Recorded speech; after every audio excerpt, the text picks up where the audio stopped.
Now it's time for all of you to put questions. The floor is open, and my colleagues from the council will provide you with a mic. And when you get the floor, please also introduce yourself.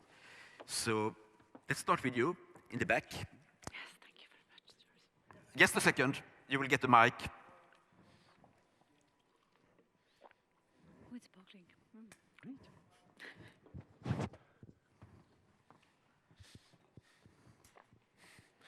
Please.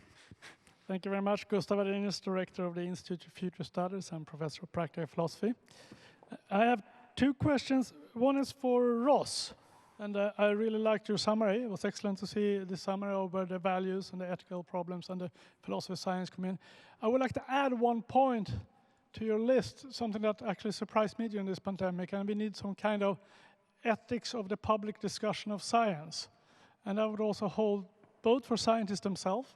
We have a rather interesting development where scientists went out in the public discussion in a way they would never discuss in a seminar. They were, I mean, Anders was the victim there. They would attack people in a very strange way. But also this, as Nils-Erik mentioned, there's going to be self-promotion. They were not clear about the uncertainty about their own research. They want to promote their own research. So that is something I think we need to add. And also, of course, for the journalist, we had this odd situation in many ways where it was pretty good at the science pages in the newspapers, but then you could have the editorial papers just contradicting the science pages based on one study, this not being aware about, you can't base any policy on just one study. And then to Anders, you talked about the speed, and I know you're completely right that we need speed. Unfortunately, democracy is not so fast, and I wonder if you could reflect on how this conflicts with the idea of transparency. And I think that one worry here in Sweden with the public health agency that people and politicians wasn't sure about how the prioritization did. How did this kind of values were weighted up? And I guess the worry a little bit was, I think most people are very happy that we have this rather independent public health authority, but we in the end think that the value and the weighting has to be decided in some democratic way. That's not an issue for the experts, not even the philosophers, but rather for the parliament. So I would like to hear your reflection about this conflict between speed and transparency and getting, so to say, democracy involved. Thank you. Thank you. So let's start with Ross, please. Yeah, thank you. So you remember my omnibus apology slide? So I obviously couldn't get to everything. But to your first point about science. I think we need to do a much better job of informing the public of the scientific process, about fallibilism. There's room for philosophy of science. There's also a huge need. It was less apparent in SARS than, for example, in Ebola. We need responsibility in modeling, and that means that we need to have a broader integrity in science curriculum, and that comes back to how we train scientists. And I like to tell our graduate students, there's no college of scientists. Once you have your PhD, you're a free agent. As a physician, I'm accountable to a college, and if I commit malpractice, I lose my license. You don't need a license to be a scientist and we believe in freedom of speech, so the scientific community itself has to take ownership, and I think, after the economic collapse in 2008, Emmanuel Derman, who was head of Goldman Sachs modeling, wrote a modeler's oath. Because people are actually taking the models and acting on it and losing their livelihoods from it. And so there has to be some sense or semblance of responsibility within the scientific community for the non-innocuous consequences of their utterances. And so that's up to universities and research institutes and their leadership to reinforce these messages. With respect to journalism, absolutely. So in my School of Public Health, in my division, we have a Bureau of Investigative Journalism, and we have a journalism program. And I've been on the leadership of that because I think they're really important and crucial in shaping messages. And once again, back to the idea, who's responsible for the utterance, for the public proclamation? They need to take, we need people, so it's all nice. I saw this over, individual responsibilities, but nobody's teaching people what the responsibilities are. This goes right back to the primary curriculum. I could go on about this for days. So if we want people to be good citizens in a public health emergency, Well, we used to have public health nurses in the schools. They're gone. So where are people learning that it's their responsibility for hygiene to blah, blah, blah, blah. So yes, there's a lot of messages here across multiple sectors. It's not just public health, it's not just healthcare that have responsibilities during a public health emergency. Everyone does, but nobody actually knows what their responsibilities are because we've had a global failure to teach them. We've got a lot of work ahead of us. Thanks. Thank you, Ross. Anders, please. Yeah, just let me say one more thing about this with scientists and the media. I think there is also the combination of the two, because the media logic somehow needs two parts that's going to fight. Yeah. And I think they, That's why we're back. I mean, we shouldn't kick on media because they're not really here. But I think many times it would have been better if they looked a little bit, try to understand why is this person coming up and saying this. And I often missed that. There was a lot of discussion on why does the public health agencies this and that, but there was very seldom somebody asking why this professor of something unrelated could suddenly stand up and have a very strong opinion on how to deal with the pandemic. I think that's an important part in it, that we need to get both of those things right. Yes, I mean, transparency is difficult when you're in a hurry. And it's also, to a certain extent, difficult in an open society that we have today, because we found that many times when we were transparent, the previous discussions was then entered into the media, and it made a complete mess of everything, because, I mean, statements and so on that we said in just sort of in an open discussion was then quoted as taking a stand on something. I mean, herd immunity is one of those things that went completely wrong that way. So unfortunately, we had to be a bit careful about how transparent we could be with the discussions before we sort of entered into some kind of decision. I would say that there was quite a lot of transparency because we had a lot of dialogue with different parts of the society. We had an enormous lot of dialogue with the restaurant owners. We had a lot of dialogues with different religious societies. We had dialogues with the big industries, with event organizers and so on. So in that way, we were very transparent, and we very much based our decisions on that dialogue so that we could find a way out where the output we wanted to have and what they saw as the most best way of achieving that could be combined into a reasonable decision.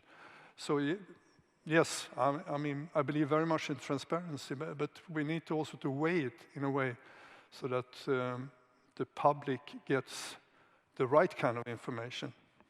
And that's tricky. And we got burnt a number of times, and then, unfortunately, we got less transparent, at least in the eyes of the media. The media asked for all my mails to look at them. There were 42,000 mails to look at. But this just shows that, yeah, I mean, I have a lot of respect for media. They often do a very good job, but sometimes they are looking more for problems than really what we try to do. Thank you. Nils-Erik, you would like to add something?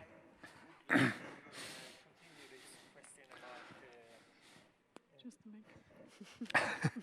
A serious problem with my voice, obviously, about training. How do you train someone who doesn't want to be trained?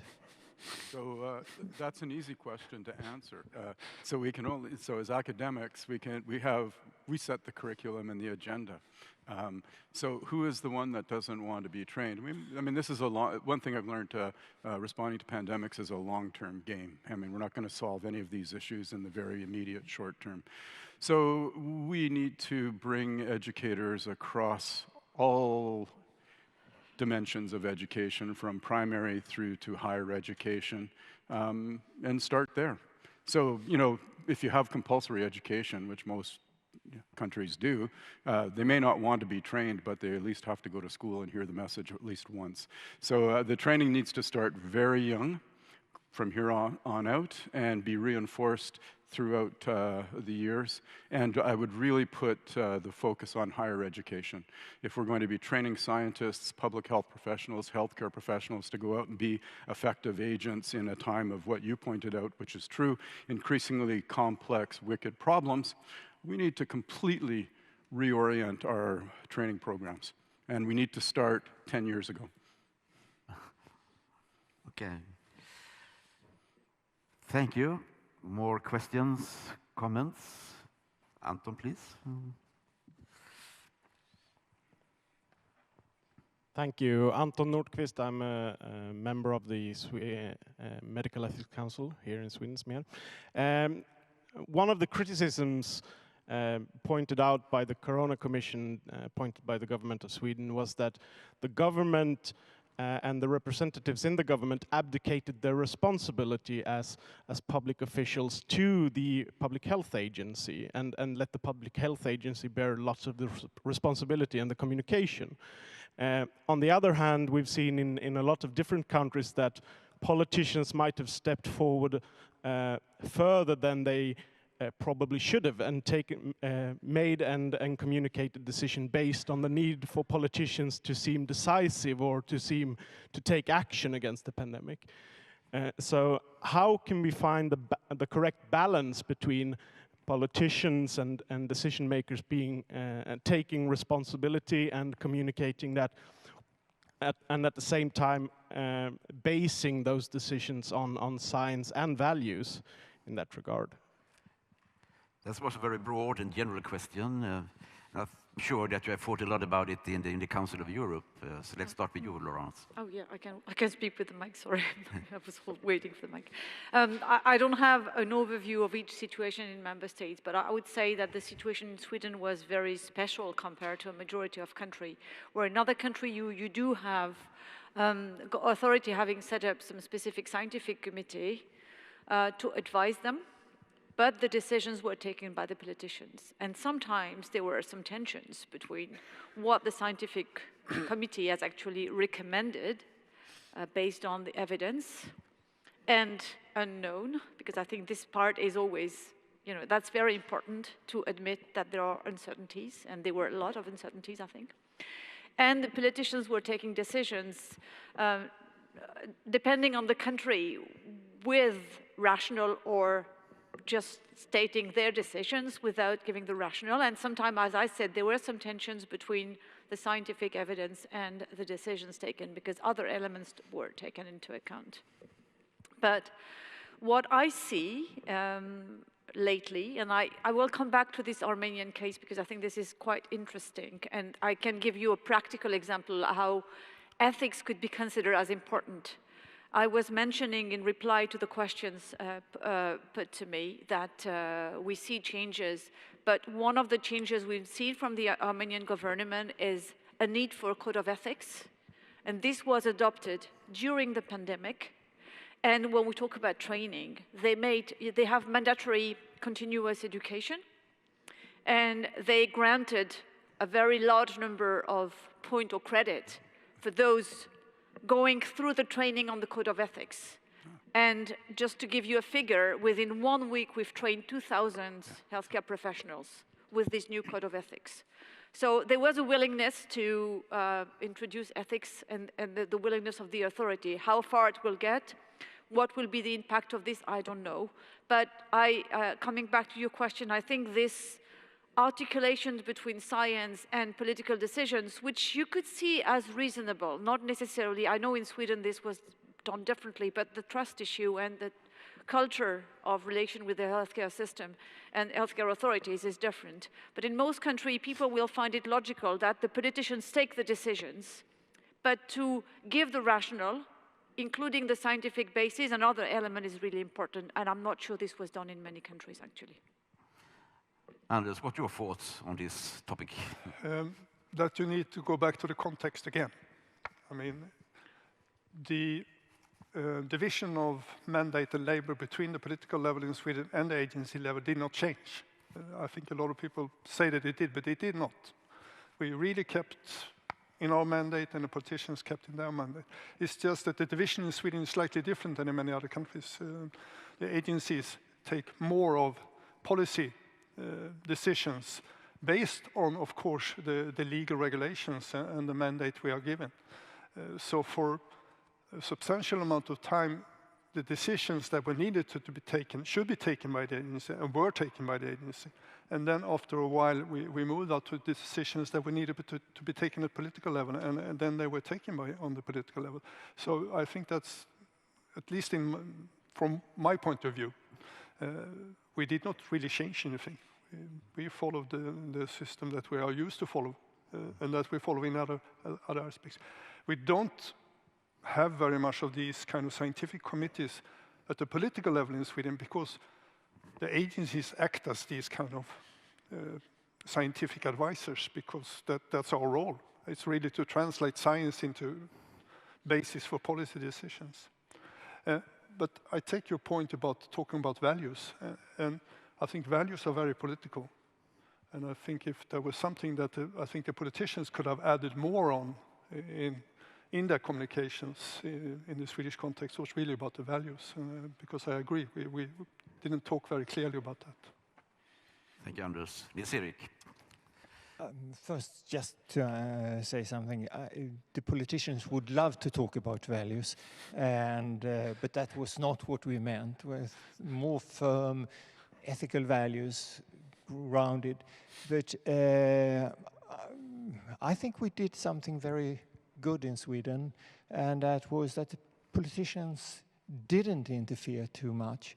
And a colleague of mine studied how they looked at the Ebola problem in the United States. And the public said that they didn't want spin, political spin, but what they wanted was scientific facts. I think what happened here was that we kept to the science, and the agencies were independent of the political interests, and took decisions independently. And I think this is not really seen in Europe, and would be interesting. It would be interesting to look into it and compare with other countries. And Anders was also talking about the precautionary principle. And as you all know in this audience, we had a commission, and the commission advocated that we should introduce a precautionary principle, which I think would be devastating. First of all, they don't know what a precautionary principle says, as Anders was discussing. But with a precautionary principle of that kind, more political values will be introduced, and you want to show that you are strong, you do something, and you act maybe on not too good scientific evidence. Thank you. I think it's also important to understand that we have a quite different constitution in terms of division of labor between the government agencies and the government in Sweden compared to many other countries. And I think that caused some confusion in other countries. But I fully agree with Anders that what we did during the pandemic was absolutely in line with the constitution and the division of labor we do have between agencies and the government. And that is a very old system and tradition that was invented already in the 17th century. And we have quite big, I would say, government agencies and quite small ministries compared to other countries as well. But Christine, the floor is yours. Thank you very much. I'm Christiane Drummel from Austria. You just said what I was thinking about. You were speaking about the Constitution. And we have, as players in this pandemic game, we have the science, we have politics, and we have ethics.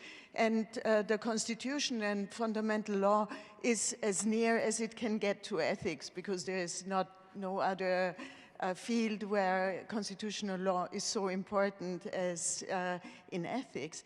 And I think we have to consider the fear or the consideration or whatever, what the governments have, that the Supreme Courts or constitutional courts are, how do you say, criticizing or giving a decision about some transgression of the fundamental laws. So maybe we should be more, I mean, we know that politics have not always considered, and the decisions ethic committees were giving.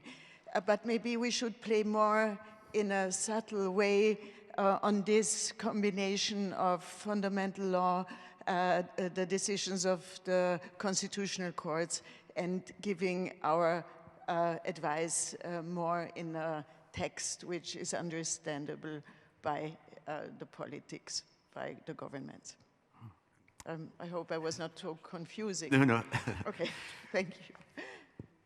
Would anyone like to make a comment on that, or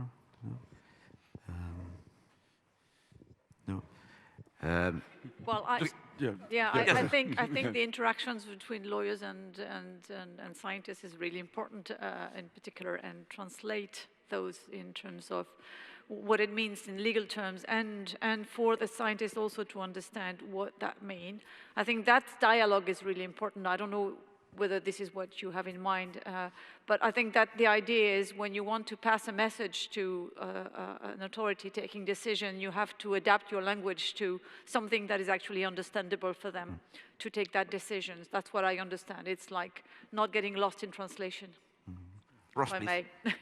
Just a point. So, as you know, I'm from Canada, and we have a very large and noisy neighbor to the south.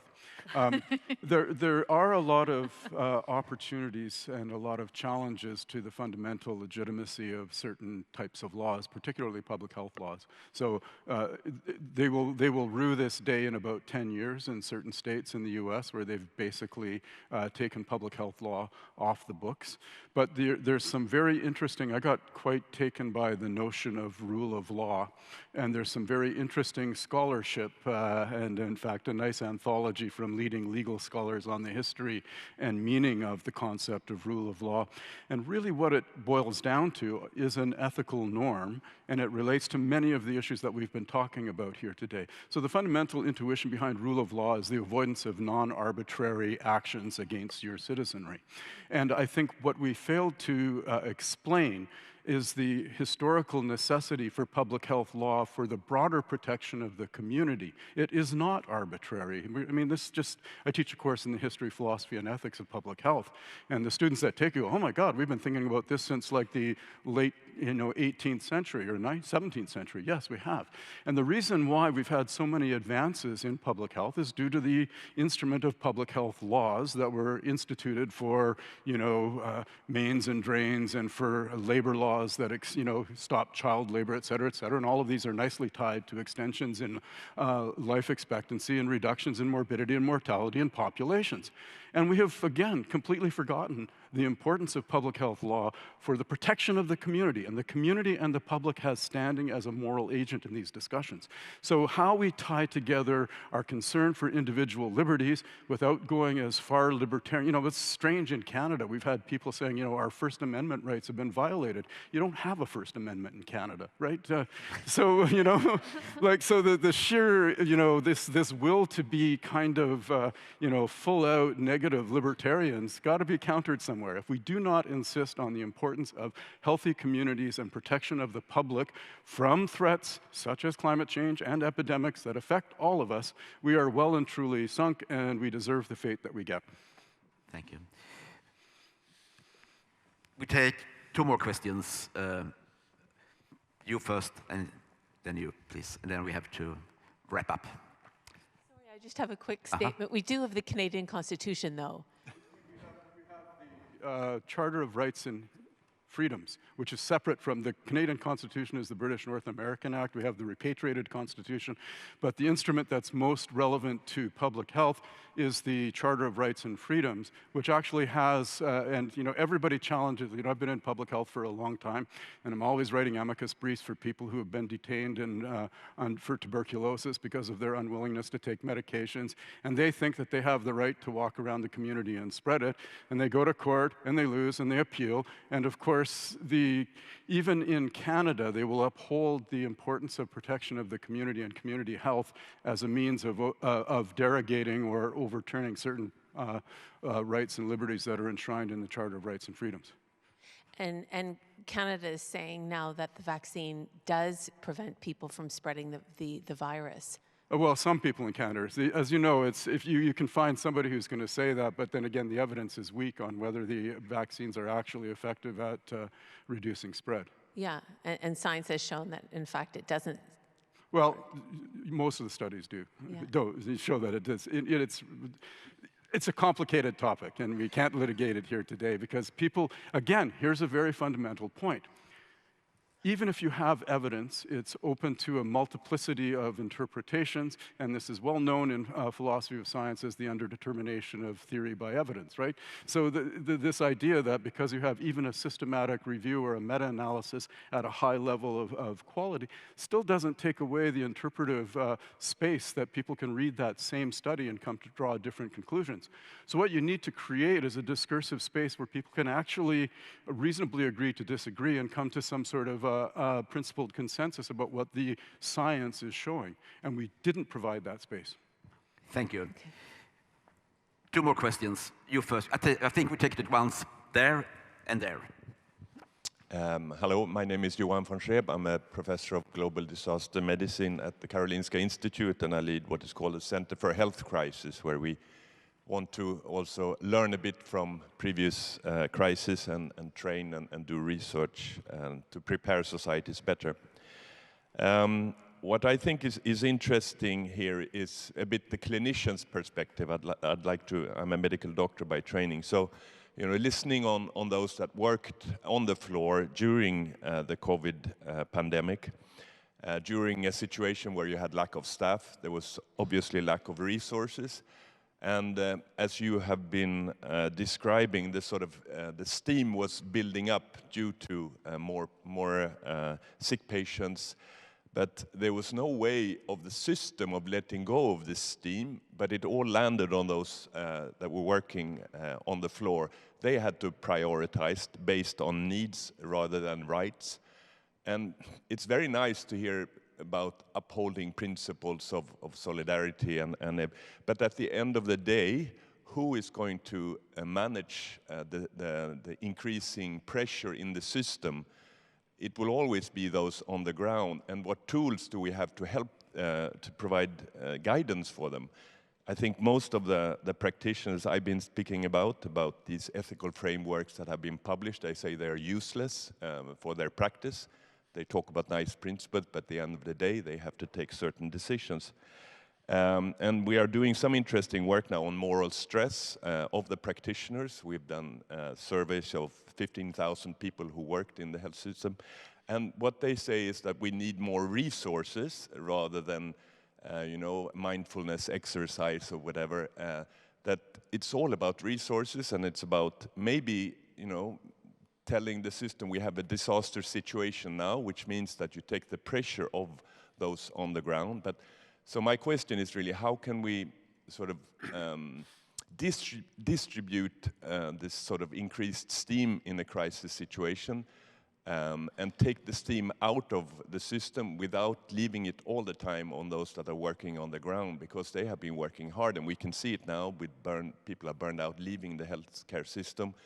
It's because if you had said that this is a disaster situation, we would have made life much easier for them on the fall, acknowledging that they were working under extreme situations, but nobody was doing that. So who is taking the responsibility for solidarity in practice? We keep that in mind, and we're moving on to the next question here. The mic is on its way. Thank you. Thank you. Jasper Littman, I'm the Deputy Director for the Norwegian COVID-19 immunization program. Maybe to follow on a little bit from the previous question, it seems to me that when we talk about values, and I'm, like most of the speakers, a huge proponent of having defined a set of values, we sort of need to make a decision about where on a spectrum we'd like values to be action guiding. So we can think of them either as purely aspirational on one sort of extreme end, right, where we say if you have time in your decision making, it'd be nice if you think about solidarity, or we could view them as almost being micromanagerial in small scale decision making, where the value is the overriding principle. Those sort of being the two extremes, and I think we'd all agree that in practice you land somewhere in the middle. No one's really arguing for those two endpoints. But I think being clear about where you see sort of the value component to be relevant on that spectrum is an important sort of element in being clear about what you're trying to achieve by appealing to them. Otherwise, I think some of the confusion or also frustration expressed by the previous question here is sort of very apparent, because people will almost feel that you know, there's an appeal to some sort of higher value without anyone telling you what to do about it in practice, or in fact giving you the resources to do something about it in practice. Thank you. Thank you. Ross and then Anders. Ross, please. So I'll take the question about frontline providers and medical practitioners, nurses, et cetera. So again, I'm going to go back to, so what sort of training did they get in their professional training, aside from situational quasi-casuistry to sort out the difficult ethical questions that they will face in practice? And so having chaired both the Ethics Committee for the Royal College of Physicians and Surgeons of Canada and the College of Family Physicians, which are the two main training agencies, we're fighting an uphill battle. So I'll go back to the 90s and in the early aughts when I was the director of the Joint Center for Bioethics. We had a full-on curriculum for undergrad and postgrad and specialist-specific training programs, because a lot of the issues around allocation of resources, you know, frontline clinicians are always saying, I want more resources, but they haven't actually thought through what the constraints are at the system level. So we had case-based, practical, applied ethics curriculum. But you know, somewhere around 2008, the deans decided, we don't need medical ethics, we need to focus on professionalism. And all of that got cut, including a curriculum that we developed for the Royal College that had, you know, specialty-specific ethics, including on allocation of scarce resources at the bedside, your responsibility to your population during a pandemic, and all of that now no longer exists. So if our clinicians are feeling some moral distress and lack of vocabulary and applied frameworks that are going to help them in practice, who do we have to blame for that? None of us here at the top, right? We're just trying to do our best under difficult circumstances. Go back to the deans and insist that their practitioners are fully prepared to practice with the complexities that they face. And a good example, as I mentioned earlier, I was in charge of the working group on health workers' obligations during a pandemic. During SARS, we had people saying, I didn't sign up for the possibility of being infected by a patient because we had, you know, several ill clinicians and one physician die. And I thought that should never happen again. People need to know that by entering into the healing professions, you know, the era of infectious diseases is not over. They're going to face exposure to risk. But do they know that? Are they told that anywhere in their medical school or their nursing school or whatever health profession? No, they're not. And so still, 2019, you know, swine flu, I didn't sign up for this. SARS-CoV-2, I didn't sign up for this. Really? You still, you know, have we been so inattentive to this that we're not even, you know, telling people when they enter the healing professions that they're going to be working in complex environments and they may be in circumstances where they will be put at risk for infection in the conduct of their duties. It has been, you know, at least we have personal protective equipment. You know, historically through the thousands of years, people just went in and did it. So again, I put the onus on leadership in institutions of higher education to take very seriously indeed what we've experienced over the past few years, because it's a recapitulation of what we'd seen in, you know, 2 or 3 previous epidemics in the last 2 decades. So if we don't do it now, then, you know, when are we going to do it? Sorry. Thank you, Ross. Anders. No, just to follow what, I mean, I was also once trained in medicine, and ethics were not really on the curriculum at all, and I agree completely. These kind of discussions you need to have beforehand, so you are prepared to, when you're in that situation, so you really understand how can I translate ethics and the values into my individual situation. And I don't think you can stop that when you leave medical school. That's also a responsibility of the health system. And I think this also reflects on, which is a much bigger issue, the steering system in the Swedish health system. I mean, I worked in the health system, and I know that these kind of support lines down to the doctor or the nurse, they don't really exist in the Swedish system. And I think that's a big problem, because when you end up in this situation, you are extremely lonely there, because there's really nowhere to sort of bounce your problems back up the system and try to get an open discussion on how do we handle this. So really, I think there are two things to it. I mean, one, train people, but the other thing also, you need to have a system that's prepared to help the people on the floor much better than they did this time. I mean, health professionals did a fantastic job, and we all agree on that. But I I don't think more resources will really have solved it. I really think that you need to think in a more structural manner, and there is big problems with the structures in the Swedish health system. We all know that. It produces fantastic results, but it does it in spite of the system it works in, instead of because of it. Laurence and then Nils-Erik. Yes, what I want to say is that I think that there's no regulations, be it at national or international level, that would actually give that what should be decided on an ad hoc basis in a particular situations by the healthcare professionals. But what I think, and that's what we're trying to promote in the Council of Europe, is the idea of value, not only something that you deal with on an ad hoc situation, but something you deal with and you embed that into the development of policies, to try to actually integrate that dimension and provide a framework that would actually help in the decisions making in particular situations. So it's not only for the healthcare professional, it's also a higher level to really take that into account in developing the policies. Here again, it will not give you the exact answer you should give in that particular situations, but if you include that in the policy, you are better equipped, so to say, to take a decisions taking into account those values, because they will be rooted, the policy will be rooted in them. I mean, at least part of it. I think this is a very important point. It's not to think about ethics when you need help. It's from the very beginning that human rights and ethics should be embedded into the policy development. Thank you. Nils-Erik. I fully agree, and you should start early. And I wonder what type of training you have at the Institute, because if you look at smittskyddslagen, it says that Anders should do what he does on science and proven experience. If you look at the Healthcare Acts, it says that you should prioritize according to a principle of human dignity. That is, you should not prioritize the young instead of the elderly, etc. And then the second, you should prioritize depending on needs. And the problem is training, I think. We have it in the law. The law tells you how you should do on the floor, and no resources will help. Resources will always help you in one way or another, but it will not help you prioritize in a better way. That has to be done with these regulations or ethical principles.